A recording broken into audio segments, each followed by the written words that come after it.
If you're anything like me, and you finish Genshin Impact's main story, you either rushed through it so quickly and didn't pay attention to any of the details,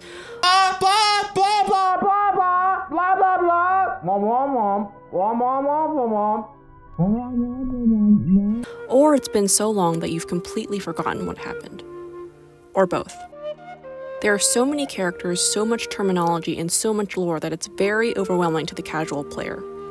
That being said, hopefully I can refresh and clarify some of the finer points of Genshin's story.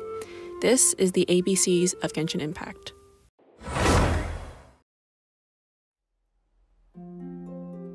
A is for Allogene. This word is only mentioned a few times throughout the story, so the meaning didn't really stick with me until I properly looked it up.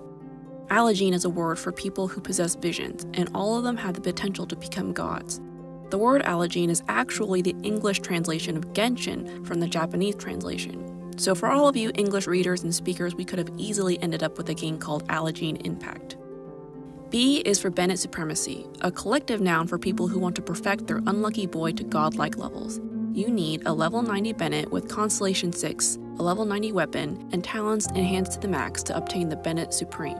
If you already have the Bennett Supreme and want to join the Bennett Supremacy, please contact bennycomehome@gmail.com. C is for Celestia.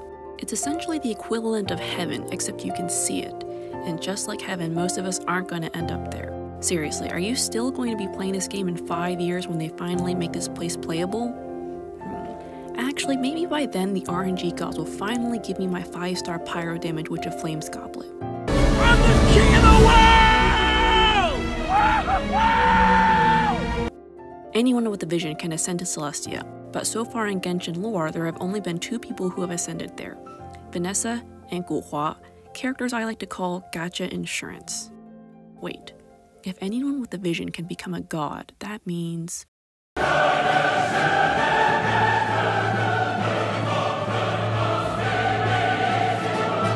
D is for Delusions, the Walmart version of visions created by the Fatui. Our boy Ajax/Child/Tartaglia uses an Electro Delusion in the second phase of the Golden House battle, and Diluc previously used his father's Pyro Delusion that he later abandoned for his original and current Pyro Vision. The Cryo Archon, Saritsa, gives delusions to those worthy of them, such as the 11 Harbingers.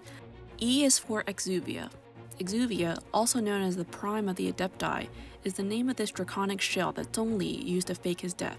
Given that Child tried stealing the Geo Archon's Gnosis from this vessel, I think that Zhongli used to assume this form, at least for every rite of dissension. F is for Foul Legacy Transformation, a power that Child learned in the Abyss when he was, well, a child. When Child transforms into this handsome man, he is able to use both his Electro Delusion and his Hydro Vision at the same time. G is for Gnosis. Gnoses are chess pieces that the Archons safekeep within their bodies. The Archons use their Gnoses to resonate with celestial energy, but don't need to rely on them for their basic elemental abilities.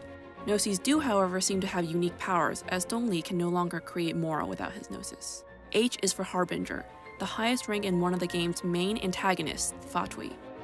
There are 11 of them, and they're all the Cryo Archon's little bitch. I is for I suck at this game. J is for Jean, also known as Knockoff Saber. K is for Kaya.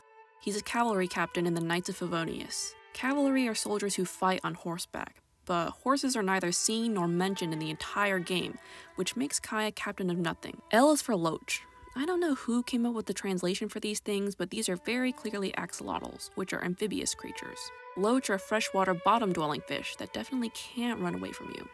M is for Mora, the currency of all of Tevat. You think you have more than enough Mora on you until you actually have to use it for something, in which case you can never have enough. Those are rookie numbers in this racket. N is for Noelle. She's cute, she's a tank, and she makes pancakes. O is for oh my god, it's gonna take me 8 months of saving my daily Primogems to get a pity pole. P is for Popsicle.